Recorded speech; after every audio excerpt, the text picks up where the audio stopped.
Thank you for tuning in to the best parenting show on the internet, Post Daily Dose. It's the Post. It's the Post. It's the Post. The Post Daily Dose. It's the Post. It's the Post. It's the Post. The Post Daily Dose. It's the Post. It's the Post. Hey, good evening, Facebook. Welcome to another episode of Post Daily Dose with me, your trusted parenting advisor, faithful guide and servant on the healing journey. What's my name? Big Papa Brian+Post. And I just, before I logged on tonight, I saw a picture from Leslie, one of our Parenting Matrix parents, rolling with the, she had on the I Roll with Big Papa t-shirt. Yeah, baby. So you need to get your Big Papa t-shirt. I Roll with Big Papa t-shirt, your hashtag choose love, and what's the other one? There's another one in there somewhere. But I'll have to send you guys a link so you can go to the Lovevolution Inspiration store on Shopify and check out all that good stuff. So I hope you guys had a great evening. Hello, Michelle. And today on my Instagram channel, which is Bryan+Post1, I had one of my followers there ask me a question about a 13-year-old and an 18-year-old who are having difficulties brushing teeth and taking showers. And I probably have talked about this at some point before, and I mentioned it. My little show there is called 60-Second Parenting. And yes, Michelle, I'm going to get you V-neck t-shirts. In fact, I think I may have had those added, so I'll have to find out and I'll let you know. So I think I may have, I did mention it today on 60-Second Parenting on my Instagram show, but I told her I would spend a little bit more time talking about it this evening because it's really an important area for us to discuss, especially when you're working with children who have early histories of neglect, and that's when it becomes really common. So when there's so many imprints that occur that we take for granted with biological children that come from, remotely healthy homes, when their parents are emotionally available and consistent, predictable, more or less. Your average American household where kids get potty trained, they get fed, they get clothed, they get bathed. The opportunities for bathing a child and a child bathing with their parent from the time they're infants all the way up till they're 5, 6, 7 years old are countless. There's hundreds of thousands of those opportunities, and we take for granted just the impact that that imprint has on a child with that repetition. And what it's doing is a couple of things. Number one is it is helping the child feel regulated and secure around water and that sensory experience. Now we're just talking about baths. Number two, what it is also doing is it is helping the child learn the patterns, the habits of bathing and hygiene. So we've got this repetition of experience, this repetition of sensory experience happening over and over and over again, and children grow up and they know how to take a bath. So you say go take a bath, they go take a bath, or go take a shower, whatever the situation may be. Well, what we forget with children who come from environments of neglect and trauma is that many times these children went weeks, months, years without taking baths, without taking showers. And then perhaps if they had a really neglectful, if they had really neglectful parenting figures, then maybe there was scalding that happened. Maybe there was bathing without heat, so cold water baths, and just the things that happen from gross neglect. Good evening, Mother. Now, that's one area. Here's another area that a lot of times we don't look at. So I'm talking to you right now about the child who doesn't have imprints from having, consistency around bath and consistency around, having a parent. How many times with your own biological children did you check the water to make sure it was not too hot or it was not too cold, so you want to get the temperature just right? And so you have that repetition. What a lot of times we don't talk about, though, is the in utero experience. That 9-month period of time is our first experience with water in the womb. the being bathed in the in utero fluid, the amniotic fluid, is our first experience with warmth. And guess what research has been able to determine with mothers who are under high levels of stress? It actually changes the temperature of the womb. And so we don't remember and we don't think about some of your children's core sensory challenges when it comes to water and when it comes to baths and showers are connected to the in utero period of time. And so that you've got that at a fundamental basic level, and then you have to take into consideration what the experience was after the fact when they were born and in the world and what that environment looked like. So you could have all kinds of layered, compounded negative experiences associated with taking a bath and with hygiene. And then at the fundamental level of that is sensory experiencing. A child who did not grow up with a good sensory experience of water on their skin, on their body, temperatures or whatever it may have been. The sensory experience was not good. So you have that as a fundamental challenge that a lot of times you can be working with. Now, here's a couple things that I suggest. Number one, give some thought to what that in utero period of time really was.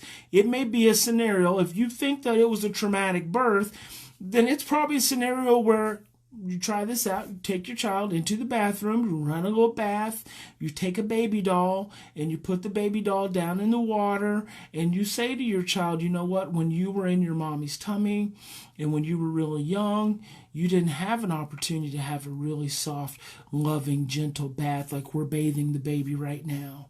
It was actually really cold and really scary, and that makes me really sad that happened. Open that unconscious experience up to your child's conscious level of being so they have an opportunity to connect to why they could have so much anxiety around baths. And you could say during the whole process, honey, I really want to be able to help you feel good and have, a bath or a shower should be relaxing. And that's, I said a shower because some children can't handle the sensory experience of all the water on their skin. A shower beating down on their skin feels more regulating, feels less overwhelming to them. Or a wand, you could use a shower wand, could help them feel better. So there are a lot of things that you could do. In some children, I just recommended the other day, a sponge bath, giving the child a sponge bath for a while, especially if they're having a lot of threat response, sensory threat response to water and to baths and showers. Do a sponge bath. Get creative. The thing is you want to create regulation around the experience. Now, the mom was talking. She had teenagers. Same thing. I'm going to go back and I'm going to talk to my 18-year-old and I'm going to talk to my 13-year-old about what their early life may have been and what their experience may have been around hygiene and taking baths and things like that. And I'm just going to open it up. I'm going to ask them just authentically, what kind of anxiety do you have? What kind of fear do you have? What kind of stress when you have to take a bath? What does it remind you of? Does it ever cause you to think about anything? And I'm going to open up the conversation. By opening up the conversation, I'm actually opening up the child's unconscious mind. When I open up their unconscious mind, I'm actually letting something release in their body and their brain system, their body-mind system, which now gives them an opportunity to have more control. So I'm just going to open that conversation up, and then I'm going to give them the alternative of, instead of taking a bath, maybe you take a shower. Instead of taking a shower, maybe you take a bath. Maybe we do some kind of sponge bath. Let's change up the day. See, one of the things I do a lot of is changing up the time that you take the bath. See, the sensory system is less sensitive sometimes as opposed to others. So, it could be a morning bath. It could be a nighttime bath. It could be an afternoon bath or shower. And I'm using the word bath just because that's it's all encompassing. So it could be the significance is any point of the day when the sensory system is a little less sensitive than other times. So getting creative and working with your child, not making it a threatening thing and not making it a shaming thing. It's so easy for us to create a lot of shame around that. And the reality is a lot of children, their core imprints, they just don't know. they just don't know that, they go so many days without taking baths, and they start to smell and have body odor, and they need you to reflect that to them. They need you to be honest about it, but they also need you to be able to communicate with them and help them figure out what is the routine that's going to work for you, that's going to work out the best. So that's the thing with brushing your teeth. The other thing I say about, hey Sylvia, the thing I say about teeth brush, that's the thing about bathing. What I say about brushing teeth is kind of along the same lines. Child didn't get the early repetition, right? And then you've got early trauma. So early trauma causes high sensory experiencing. And I remember my sister used to have the most difficult time brushing her teeth. And eventually as an adult, her teeth just all rotted out.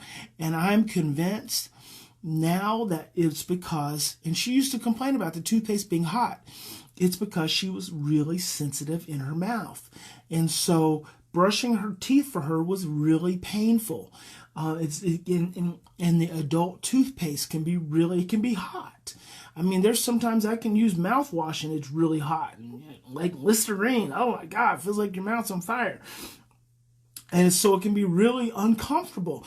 And we wonder with children, children don't have the words all the time to say, this is why I'm being resistant to this activity, because it doesn't freaking feel good. And a lot of times, even when they do say it's hot or it doesn't feel good, we're like, oh, it's okay, it's just toothpaste. Well, that's the difference between someone rubbing your back and giving you a nice back scratch. I love a nice back scratch, versus taking a freaking piece of sandpaper and rubbing it on your back really hard. See, you're hot to you, uncomfortable to you, may be painful to your child. And so when you start getting the repetitive resistance around things like brushing teeth and things like taking a bath, it's not just a lazy child. It's not just a child who's dirty and doesn't want to be clean. 9 times out of 10, it has something to do with their sensory experiencing. And so things you can do with brushing teeth, the same thing. Number 1, you can talk to them about the experience. Number 2, you can change up the time of days that you may otherwise, have them brush your teeth. Number 3, you can also use different textures of toothbrush. You might think that a soft bristle brush is the thing that they want, but it may not actually feel good to them. They might need a hard bristled toothbrush, or they might need an electric toothbrush, or they may need a water brush, or they may need to brush their teeth once every other day, and then they use mouthwash the rest of the time. They might need to use baking soda. They might need to use kids' toothpaste. Moral of the story, get creative. Think outside of the parenting matrix that just looks at children's resistance as being willfully disobedient. Because that's how we look at things inside the parenting matrix. We say children are just being willfully disobedient, rather than realizing that they're doing the best they can and working with what they've got the best they can, and they're really looking for us to be more supportive, more understanding, more aware, and more mindful and considerate of what do we need to do to help this child be maximally effective in this situation, as opposed to just looking at it as a bad thing. So just want to open that little dialogue up for you as something to consider, because I know lots of children struggle with that.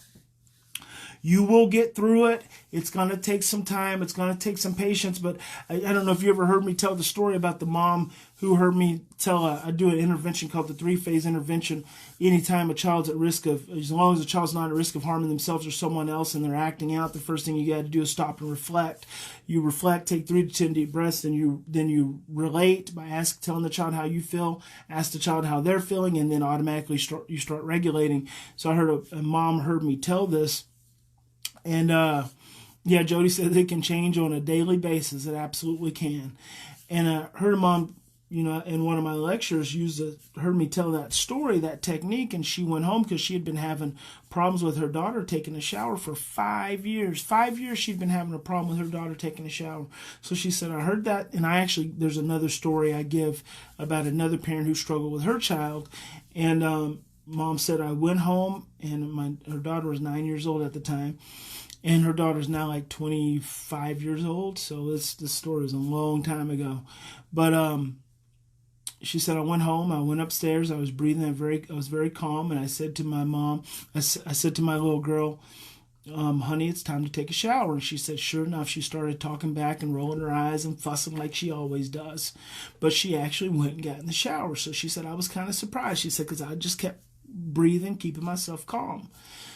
But she got in the shower, and sure enough, she does like she always does. She started, Mom calling me, Mom, the water's too cold, it's too hot, I don't like this towel. Mom said, usually I get really frustrated with her and get upset. She said, but this time I was breathing, and she said, I just went. I got everything she needed, and I said, honey, if you need anything else, I'm going to be right here. She said, something just told me to just sit there in the bathroom with her. She said, my daughter took a shower. That was the best shower that we had in 5 years. So I thought I'd go for a home run. So my little 9-year-old gets out of the shower, has a towel wrapped around her. We go in. I sit on her bed. She sits next to me. I put my arm around her, and I said, honey, that's the best shower we've had in 5 years. What scares you so much about taking a shower? She said, my little girl looked up at me and said, well, Mom, the guy who sexually molested me made me take a shower with him. Mom took a deep breath because she knew about the sexual molestation. She didn't know about the shower. She hadn't made the connection. She took a deep breath. She said, honey, you don't have to take a shower anymore. You can take a bath. She said, my daughter takes a bath now without any issue. Sometimes I don't even know if she's even gone in and out. Just from asking, honey, what scares you so much about taking the shower? Just from being open to looking at things differently. And so that transformed 5 years in 5 minutes just by looking at it differently and approaching it differently. And because Mom was breathing and because she was calm and her thinking was online and her short-term memory was available, she offered the bath instead of the shower. Problem fixed. So, wouldn't it be amazing if a situation that you're struggling with could resolve itself that quickly? But the moral of the story is just slow down. Don't get too overwhelmed about it. Be patient. This is a short-term little obstacle that you're going through. You can figure it out. You're equipped between you and your child. You can figure out what's going to help them be able to learn how to take care of their hygiene in the healthiest way for them, being mindful and being aware of all the things they've gone through and the things they've struggled with. So that's it. One little interesting thing that I did a LinkedIn post on it today, completely separate from bath and bedtime, bath and teeth brushing, was this whole Jussie Smollett thing. The Empire musician who got attacked in Chicago, and now it's coming out that maybe it was staged. It's just really interesting to me, because I know that we lie when we are stressed, we lie when we are afraid, and we lie because we fear in that moment that the worst possible thing is going to happen to us again. And so I'm not saying that this young man lied. I know now they've found apparently the brothers who attacked him, who they think are familiar with the guy. And so, it's going to be a mess. And someone's gonna, it's the way, when it finally works out, it's going to be really interesting, because either it's going to come out that this guy was telling the truth and he's, he was a victim all along and has now had to go through all these people thinking about, saying that he lied because he was going to be written off the show. And now he's definitely been written off the show. Or it's going to come out that he staged this and he was just a really stressed out, scared, overwhelmed young man. And either way, it's sad because no one believes him now at this point. So and the brothers are saying that they know him, so who knows? But I just find it to be really interesting. It's interesting just from a social perspective, and it's also just interesting from a human behavior perspective. And again, I don't know 100% of the facts, so I can't really speak to it, but it is something I'm watching. It's something I'm really interested in seeing what the outcome of this is. And if he's lying, then he's going to deny it as long as he possibly can. And it's an unfortunate chain of events for a young man who, had a very promising career. And if he turns out that he's not lying, which no one's going to believe it, he's already been fired from his one position. So who knows? Anyway, I don't know. I was just thinking about that. I did a little LinkedIn post on it and just wanted to bring it up to you guys. So thanks for joining me. Remember, in any given situation, we always have two choices. We can continue to react from the past, the parenting matrix of overwhelm and stress and fear. We react unconsciously. When we are reacting, we are not thinking clearly. Or we can stop. We can take 3 to 10 deep breaths. We can slow down. And we can choose love. And so I hope you will choose love in every possible moment that you can. And when you can't, remember, you can always apologize and you can do better the next time, because we're not perfect, but we can keep trying to do better. And that's what makes all the difference. Never be afraid to apologize to your children when you mess up. It teaches them to one day be able to apologize to your grandchildren. And that's really what this is all about. Not just for us right now, but for the lineage of our family. So God bless you. Big Papa loves you. I hope you have a fantastic evening. It is cold and icy and rainy here in Oklahoma. So you guys stay warm. I hope you're warm wherever you are. I'll be wishing I was there with you. But Big Papa loves you. Lay your head down tonight, and I hope that cells of your bodies release all the stress and the tension that it's been carrying for decades and generations. And you wake up in the morning, I hope that you are restored, refreshed, re-energized, reinvigorated, and ready to make Wednesday wonderful. All right, guys, we'll see you tomorrow.